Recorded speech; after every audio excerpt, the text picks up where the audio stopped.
وزیر اعظم شہباز شریف صاحب آج کل ان دوست ممالک کے دورے پر ہیں جنہوں نے پاک بھارت کشیدگی میں پاکستانی موقف کی بھرپور حمایت کی تھی۔ ترکی اور آذربائیجان کے دورے کے بعد آج شہباز شریف صاحب اظہار تشکر کے لیے 2 روزہ دورے کے اوپر تاجکستان پہنچ گئے، جہاں دوشنبے میں تاجک وزیر اعظم نے ان کا استقبال کیا۔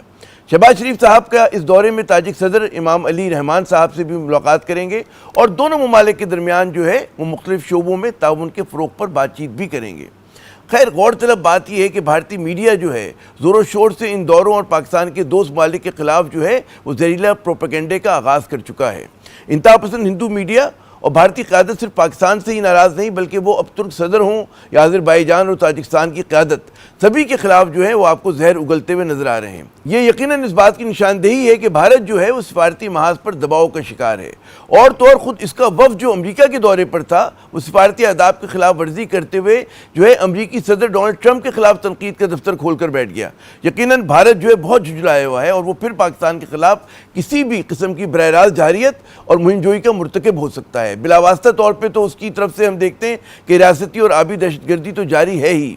اسی تناظر میں فیلڈ مارشل عاصم منیر صاحب کا یہ بیان توجہ طلب ہے کہ پاکستانی کبھی بھی کشمیر کو نہیں بھولیں گے اور کشمیر کا سودا ممکن نہیں۔ یہ بات انہوں نے جامعات کے وائس چانسلرز اور پرنسپلز اور سینئر اساتذہ کرام سے خطاب کے دوران کہی۔ Field marshal general Asim Munir صاحب نے کہا کہ کشمیر عالمی سطح کا مسئلہ ہے اور بھارت اسے دبانے میں ناکام ہو چکا ہے۔ پاکستان اور پاکستانیوں کے لیے پیغام یہی ہے کہ بھارت کی طرف سے ہر طرح کی جارحیت کا مقابلہ کرنے کے لیے ہر دم تیار ہمیں رہنا ہوگا۔ بھارتی قیادت کی خطے میں غلبے کی خواہش، مقبوضہ کشمیر پہ ناجائز قبضہ اور پاکستان کو اپنی شرائط پر یہ جو مسئلہ ہے اس کا حل تھوپنے کی کوشش وہ خطے کے امن کے لیے نہیں بلکہ عالمی امن کے لیے خطرہ ہے۔ پاکستان کے اندرونی معاملات پہ اگر ہم نظر دوڑائیں تو 2 خبریں سب سے زیادہ اہم ہیں۔ نیا بجٹ، جس کے حوالے سے عوام کے ذہنوں میں امیدوں سے زیادہ خدشات ہیں۔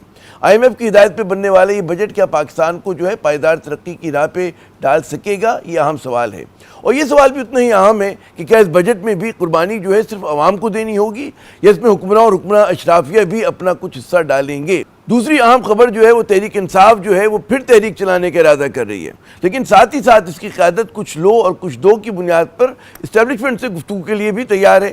لیکن کیا اسٹیبلشمنٹ بات چیت کرنا چاہ رہی ہے اور کیا PTI تحریک چلانے کی پوزیشن میں ہے؟ یہ بھی بہت ہی اہم سوال ہیں۔